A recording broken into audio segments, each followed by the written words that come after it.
যার হক এসেছে সত্য, ওয়াজাহাকাল বাতিল চলে গেছে মিথ্যে।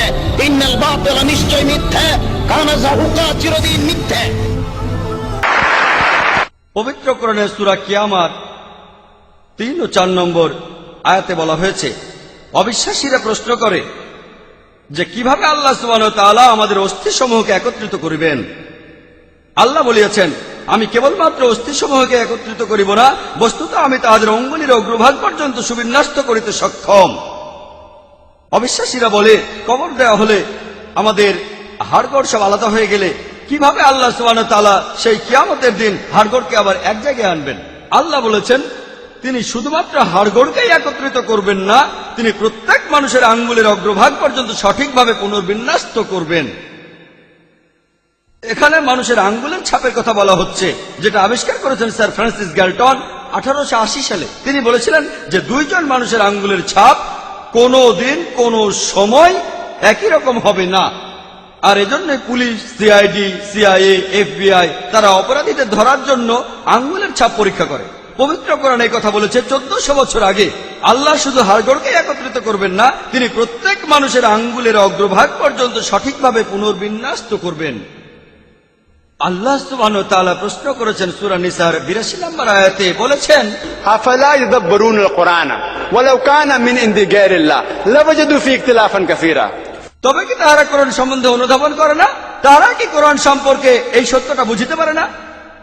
যদি ইহা আল্লাহ ব্যতীত অন্য কারো নিকট হইতে আসিত, তবে উহাতে অনেক অসঙ্গতি থাকিত, তাহলে উহাতে অনেক অসামঞ্জস্য থাকিত। কোরআন আপনাদের সবাইকে চ্যালেঞ্জ করছে, এই হলো কোরআন শরীফ।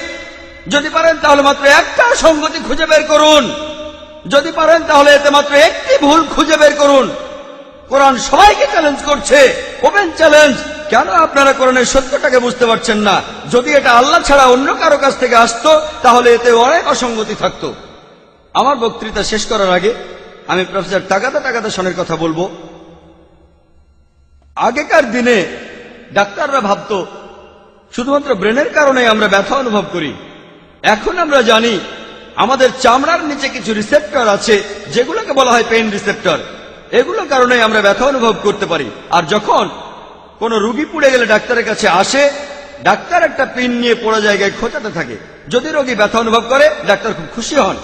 তার অর্থ শুধুমাত্র উপরে চামড়াটা পড়েছে, পেইন রিসেপ্টরের কোনো ক্ষতি হয়নি। যদি রোগী ব্যথা অনুভব না করে, পোড়াটা বেশ গভীর, পেইন রিসেপ্টর নষ্ট হয়ে গেছে। পবিত্র কোরআনের সূরা নিসার 56 নম্বর আয়াতে উল্লেখ করা আছে, যাহারা আমার আয়াতকে প্রত্যাখ্যান করে তাহাদিগকে আমি দোজখের অগ্নিতে দগ্ধ করিব, আর যখনই তাহাদের চর্ম এই অগ্নিতে দগ্ধ হইবে, তখনই উহার স্থলে নতুন চর্ম সৃষ্টি করিব, যাহাতে তারা শাস্তি ভোগ করে। কোরআন বলছে, যদি আপনার চামড়া দগ্ধ হয়, তাহলে আপনাকে নতুন চামড়া দেওয়া হবে, যাতে আপনি ব্যথা অনুভব করেন। তার অর্থ এই, আমাদের চামড়ায় একটা কিছু আছে যে কারণে আমরা ব্যথা অনুভব করি। বলা হচ্ছে পেইন রিসেপ্টরের কথা।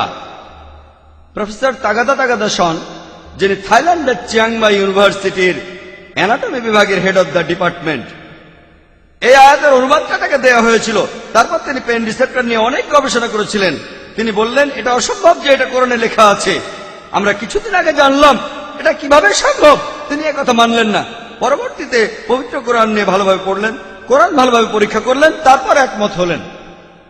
অতঃপর 8ম মেডিকেল সৌদি কনফারেন্স রিয়াদে, সেই কনফারেন্সে তিনি সেখানে সাক্ষ্য দিলেন, লা ইলাহা ইল্লাল্লাহু মুহাম্মাদুর রাসূলুল্লাহ, আল্লাহ ব্যতীত কোনো উপাস্য নেই এবং মুহাম্মদ সাল্লাল্লাহু আলাইহি ওয়াসাল্লাম আল্লাহর প্রেরিত দূত। ওয়া আখিরু দাওয়ানা আলহামদুলিল্লাহি রাব্বিল আলামিন।